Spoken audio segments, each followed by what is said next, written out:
Hello everyone, I am Dr. Sahil Moore. So today I will be discussing topic biogas, like what is biogas, its composition, its production, various types of biogas plants and few numericals based on it. Biogas पे हमारे previous year में आए हुए हैं questions in Indian engineering services और साथ साथ ही हमारा टॉपिक इंपॉर्टेंट रहेगा Himachal Pradesh pollution control board के लिए भी. So what is biogas. Biogas हमारी तब प्रोड्यूस होती है जब हमारी बायोलॉजिकल मटेरियल है उसकी डिकम्पोजिशन होनी स्टार्ट हो जाती है. ये डिकम्पोजिशन कौन करेगा? Bacteria in the absence of oxygen. तो मेनली हमारी एक एनएरोबिक डाइजेशन होती है. ठीक है, जब भी in the absence of oxygen होती है तो होती है एनएरोबिक.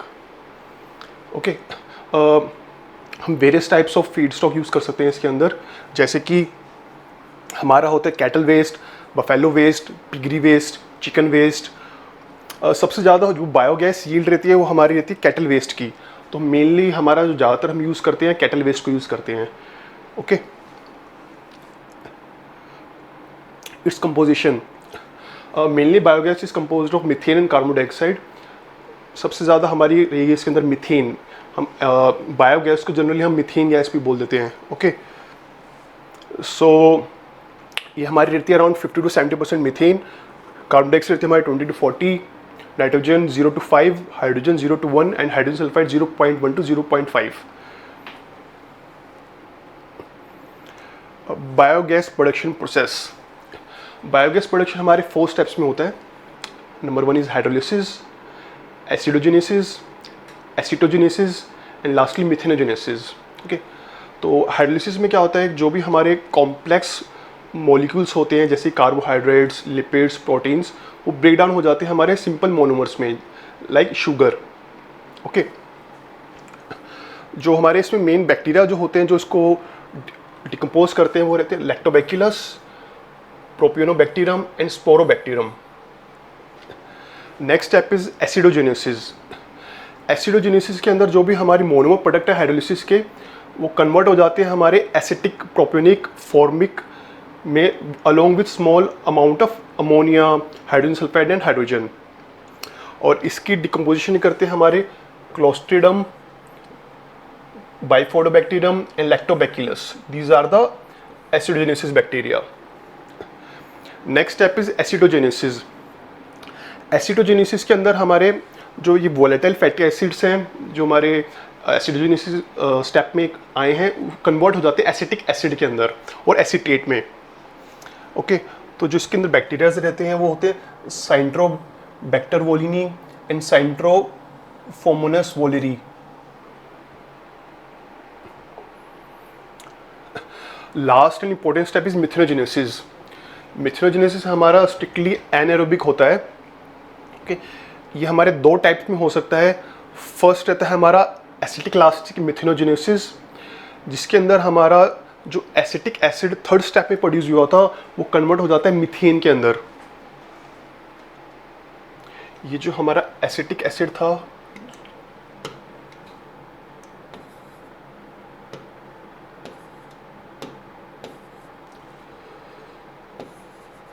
ये हमारा कन्वर्ट हो जाता है मीथेन एंड कार्बन डाइऑक्साइड के अंदर. तो होता है हमारा एसिटिक लास्टिक मिथेनोजेनेसिस.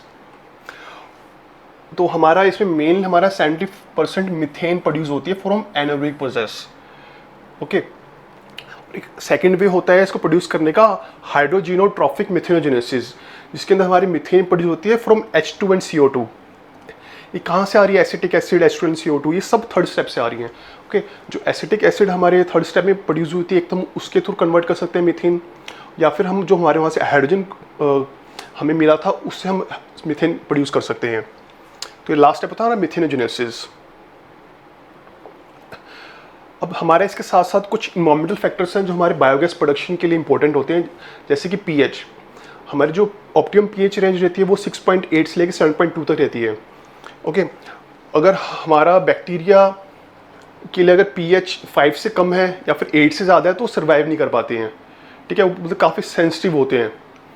मेनली जो भी हमारे पीएच है स्लरी का, वो फंक्शन है concentration of volatile fatty acids पे और बाइकार्बोनेट अल्कलिनिटी पे डिपेंड करता है. ठीक है, जो स्लरी का पीएच वो डिपेंड करेगा वोलेटाइल फैटी एसिड्स पे, बाइकार्बोनेट पे, और जो हमारा कार्बन डाइऑक्साइड प्रोड्यूस हुई है तो हमारा फर्स्ट फैक्टर है पीएच। इसके बाद आता है हमारा टेम्परेचर। टेम्परेचर हमारा इसके लिए जो ऑप्टिमम रहता है 35 डिग्री सेल्सियस होता है, जो कि हमारा एक मीसोफिलिक रेंज है। एक होते हैं हमारी मीसोफिलिक, एक होते हैं थर्मोफिलिक। ठीक है, इसी में ही हमारे बैक्टीरिया सर्वाइव कर सकते हैं। तो मेनली जो हमारा ऑप्टिमम टेम्परेचर रहेगा वो रहेगा 35 डिग्री सेल्सियस।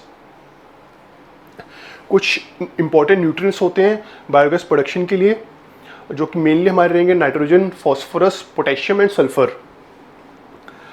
साथ साथ हम अवॉइड करें कुछ टॉक्सिक मटेरियल्स के हमारे उसके अंदर ना हो, जो कि हमारे प्रोसेस को स्टॉप कर सकते हैं। ठीक है, जैसे कि हमारे volatile acids, ammonia, heavy metal, sulphides, tannins. इन टॉक्सिक मटेरियल्स हमारी माइक्रोबियल एक्टिविटी को इनहिबिट कर सकती है। ओके, तो इसको हम अवॉइड करते हैं। अब बायोगैस प्लांट से कंपोनेंट्स क्या होते हैं? Components of biogas plants, it consist of mixing tank, inlet pipe, digester, outlet pipe, okay, and gas pipeline. तो मिक्सिंग टैंक के अंदर क्या होएगा कि जो भी हमारा डंक है उसको वाटर के साथ मिक्स करके हम स्टोर कर देते हैं।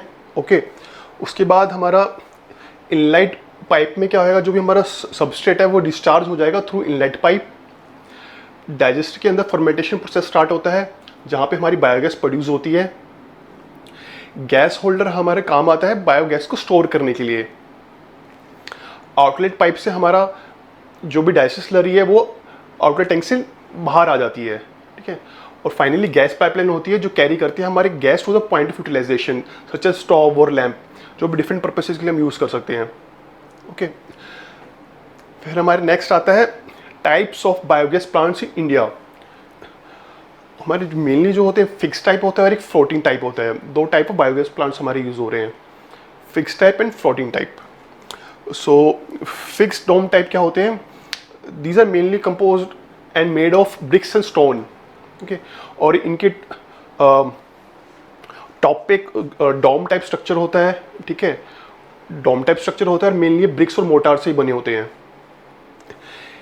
इसके मेन जो एग्जांपल है वो है हमारा जनता एंड दीनबंधु।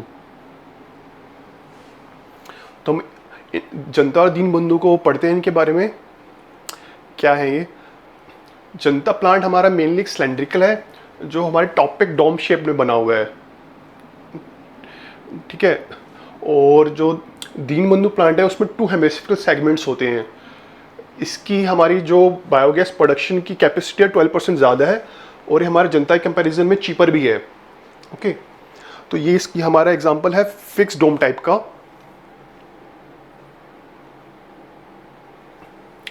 ये मिक्सिंग टैंक है, जहाँ पे हमारा जो भी हमारा मैन्योर है वो हम मिक्स करते हैं वेस्ट के साथ।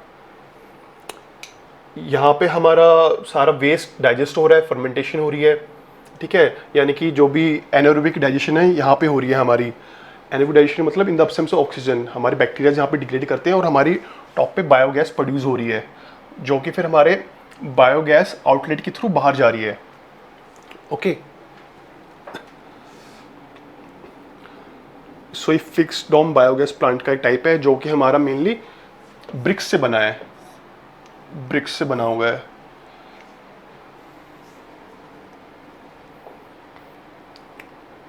Next is floating drum type. Floating drum type के अंदर एक गैस होल्डर होता है, जो कि हमारा मेनली स्टील से बना होता है, और एक अंडरग्राउंड हमारा डाइजेस्टर होता है। ठीक है, डाइजेस्टर हमारा अंडरग्राउंड है, और जो गैस को होल्ड करने के लिए हमारे टॉप पे स्टील से बना हुआ है, जो कि हमारा फ्लोटिंग रहता है। ओके, तो इसका एग्जांपल रहेंगे KVIC, गणेश, प्रगति, जो कि हमारे अप्रूव किए गए ministry of non conventional energy sources ने। ये हमारा लीक प्रूफ रहता है और ये कांस्टेंट प्रेशर पे गैस को प्रोवाइड करता रहता है।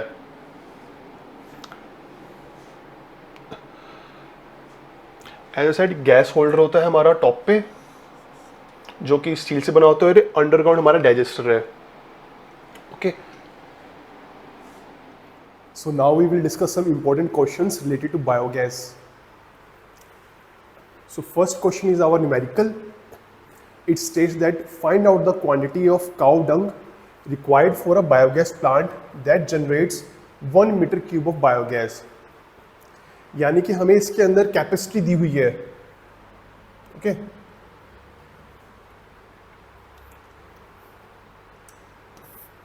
तो हमें इसमें कैपेसिटी दी हुई है 1 metre cube with the production of 40 litre biogas per kg of cow dung per day. हमें गिवन है biogas production from 1 kg of cow dung per day, ठीक है। हमारे पास कैपेसिटी है और प्रोडक्शन है बायोगैस की फ्रॉम 1 केजी ऑफ काउ डंग। हम जब पहले हमको इस 40 लीटर को मीटर क्यूब में कन्वर्ट करना पड़ेगा ताकि हमारी यूनिट सेम हो जाए, क्योंकि हमें कैपेसिटी जो दी गई है मीटर क्यूब में दी गई है। तो जब इसको हम 1000 से डिवाइड कर देंगे तो हमारी वैल्यू है कि 0.04 मीटर क्यूब पर केजी ऑफ काउ डंग, ठीक है। और सिंपली क्वांटिटी को निकालने के लिए हम इस कैपेसिटी को जब हमारे बायोगैस प्रोडक्शन साथ डिवाइड कर देंगे तो हमें हमारी क्वांटिटी मिल जाएगी cow dung required, okay. So when we divided 1 metre cube which is capacity of biogas plant with 0.04 meter cube per kg of cow dung, which is biogas production from 1 kg of cow dung per day. So our answer comes out to be 25 kg of dung. हम पूछा था quantity of cow डंग निकालने के लिए, ठीक है। So next question is related to digester volume. We have to calculate the volume.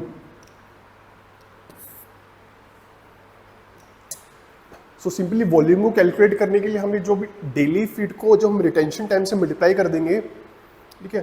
कुछ daily feed है जिसको हम डाल रहे हैं बायोगैस को प्रोड्यूस करने के लिए, ठीक है, और उसको हम रिटेंशन टाइम से मल्टीप्लाई कर देंगे, मतलब कितनी देर को उसको हम रिटेन कर रहे हैं प्लांट के लिए, प्लांट में, ओके। तो हमारे मिल जाएगी वॉल्यूम। तो क्वेश्चन में हमें दिया हुआ है daily feed 25 kg of cow dung for an hydraulic retention time of 40 days, ठीक है। इसमें हम पहले जो भी हमें काउ डंग की क्वांटिटी दी हुई है इसको हम 25 लीटर वाटर के साथ ऐड करके फिर लेंगे, ठीक है। 25 kg of cow Dang plus 25 litre water, तो हो गया टोटल 50। अब सिंपली हमें इसको मल्टीप्लाई करना है हाइड्रोलिक रिटेंशन टाइम से, which is 40 days. So 50 multiply by 40 comes up to 2000 litre, और इसको मीटर क्यूब में कन्वर्ट करने के लिए हम इसको 1000 से डिवाइड कर देंगे, तो आंसर आएगा हमारा 2 मीटर क्यूब, ठीक है। इसके बाद आते हैं हमारे कुछ थ्योरेटिकल क्वेश्चंस जो प्रीवियस ईयर वेरियस एग्जाम्स में आए हुए हैं, ओके। तो this question states that biogas produced by the anaerobic digestion is a mixture of, तो 4 ऑप्शंस हैं, आपको देखना बेस्ट सुटेबल ऑप्शन कौन सा है। जैसे हमने डिस्कस किया था biogas mainly is composed of methane and carbon dioxide, ठीक है। साथ साथ ट्रेस अमाउंट्स में हमारे निकलती है ammonia, H2S, okay, and water. तो इसका करेक्ट ऑप्शन होएगा ऑप्शन नंबर 3, ओके। ये ऑप्शन नहीं होता क्योंकि एंटो रिलीज नहीं होता है हमारा, ठीक है, ये गलत हो जाएगा। कार्बन मोनोऑक्साइड नहीं होती है, ये भी नहीं होता है, तो इसलिए करेक्ट ऑप्शन रहेगा हमारा option number 3। Next question is in a biogas digester having biomass and animal waste as feed for optimum methane production the value of pH should be such that initially pH is in the range of 6.6 to 7, ठीक है। तो इसका answer रहेगा 1। एक optimum range रहती है जिसपे हमारे बेस्ट बायोगैस प्रोड्यूस हो सकती है, ठीक है, 6.6 to 7 रहती है वो हमारी। डाइजेशन के लिए हमारा ये pH मेंटेन करना नेसेसरी होता है मीथेन प्रोडक्शन के लिए। Next question is biogas production is the outcome of, so it's answer will B C। Next is the dominant gas in biogas is, जैसे मैंने डिस्कस किया था मेनली मीथेन रिलीज होती है, तो इस answer will B A। So its correct answer will be A.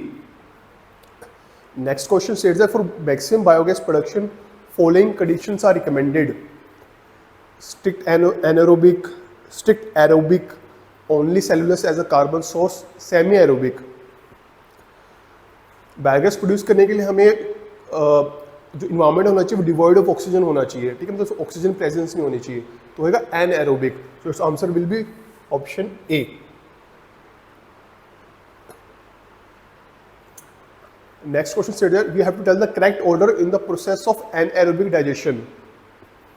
ठीक है, इसके मैंने बताया था, सबसे पहले होता है हाइड्रोलिसिस, एसिडोजेनेसिस, देन एसिटोजेनेसिस, लास्ट में मिथेनोजेनेसिस। ओके, 4 स्टेप्स होते हैं। तो इसका करेक्ट ऑर्डर चेक करते हैं क्या है इसमें ऑप्शंस में। सो करेक्ट ऑर्डर रहेगा हमारा option number A. Next question हमें सबस्ट्रेट पूछा है बायोगैस प्रोडक्शन के, इनमें से कौन सा सूटेबल रहेगा। ठीक है, तो जो बेस्ट सबस्ट्रेट रहेगा हमारा वो रहेगा म्युनिसिपल एंड रेजिडेंशियल वेस्ट। ठीक है, जो ई वेस्ट और मेटेरियल वेस्ट है वो नहीं होगा क्योंकि उसके अंदर कोई भी कार्बन कंपाउंड्स नहीं होते हैं। ठीक है, ई वेस्ट, मेटेरियल वेस्ट में जो कार्बन कंपाउंड्स होते हैं ऑप्शन नहीं हो सकता हमारा। और लास्ट हमारा ऑप्शन है गैसियस एफ्लुएंट्स। ठीक है, गैसियस एफ्लुएंट्स को हम यूज नहीं करते हैं बायोगैस को प्रोड्यूस करने के लिए। ठीक है, तो हमारा जो बेस्ट ऑप्शन रहेगा वो municipal waste. Okay, municipal and residential waste. Next question हमसे पूछा है which of the following is a preferred substrate for biogas production. Note that TS stands for total solids. इनमें से कौन सा बेस्ट सबस्ट्रेट हो सकता है। ठीक है, तो इसका बेस्ट हमारा आंसर रहेगा 20 to 40% टीएस। क्यों? क्योंकि ये जो टोटल सॉलिड्स हैं ये हमारे होते हैं म्युनिसिपल और रेजिडेंशियल वेस्ट के अंदर। ठीक है, तो हम इसी वैल्यूज को लेके चलेंगे हमारे बेस्ट सबस्ट्रेट को,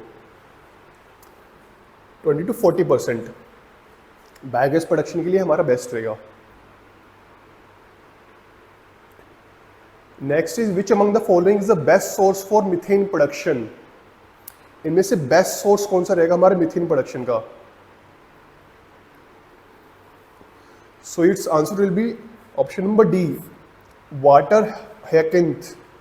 ये एक एक्वेटिक वीड है जिसके अंदर काफ़ी सारे ह्यूज अमाउंट ऑफ बायोमास है, इसका कार्बन नाइट्रोजन रेशियो हाई रहेगा। ठीक है, तो इससे हमारी मीथेन प्रोडक्शन यील्ड काफ़ी ज़्यादा रहती है इस एक्वेटिक वीड की वजह से। ठीक है, तो इसका आंसर रहेगा ऑप्शन नंबर डी। सो हमारा नेक्स्ट क्वेश्चन क्या है, which of the following best indicates the steps of anaerobic digestion. हमें एनएरोबिक डाइजेशन के बेस्ट स्टेप्स बताने हैं, इनमें से कौन से रहेंगे। ठीक है, सबसे पहले हमारा जो वेस्ट वाटर फीड है उसको हम डाइजेस्टर में भेजेंगे। ठीक है, वहाँ पे उसकी डाइजेशन होगी, उससे क्या होगा हमारा बायोगैस प्रोड्यूस होगा। फर्दर बायोगैस को प्रोड्यूस करने के लिए हमें बायोगैस स्टोरेज में भेजना पड़ेगा। उसके बाद फर्दर हम उस बायोगैस को इलेक्ट्रिसिटी प्रोड्यूस करने के लिए जनरेटर की तरफ सेंड करते हैं। ठीक है, तो पहले रहेगा waste water feed, digester, biogas produce होएगी। ठीक है, उसके बाद फिर बायोगैस स्टोरेज में जाएगी वो, फिर जनरेटर। सो इसका करेक्ट ऑप्शन होएगा B.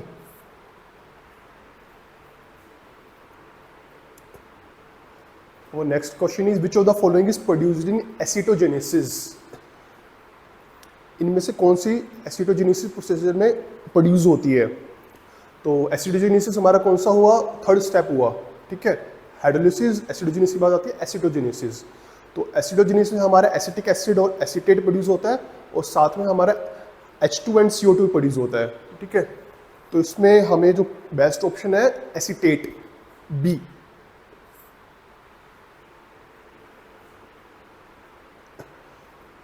And our last question is which of the following is produced apart from acetates in acidogenesis। जो मैंने बताया था एसिटेट प्रोड्यूस्ड होते हैं हमारे एसिटोजेनेसिस स्टेप में इन एनाएरोबिक डाइजेशन। तो इनमें से कौन सा बेस्ट ऑप्शन रहेगा। जैसे कि मैंने बताया कार्बन डाइऑक्साइड हाइड्रोजन प्रोड्यूस होता है, इस इन ऑप्शंस के अंदर हाइड्रोजन नहीं दिया हुआ है, तो हमारा इस चारों में से जो करेक्ट ऑप्शन होएगा कार्बन डाइऑक्साइड। आई होप आपको सारा अच्छे से समझ में आया होगा। हमने बायोगैस की प्रोडक्शन को डिटेल में पढ़ा है, कुछ हमने इंपॉर्टेंट न्यूमेरिकल्स भी करे हैं और प्रीवियस ईयर कुछ क्वेश्चंस भी सॉल्व करे हैं। तो मिलते हैं नेक्स्ट वीडियो में। Thank you.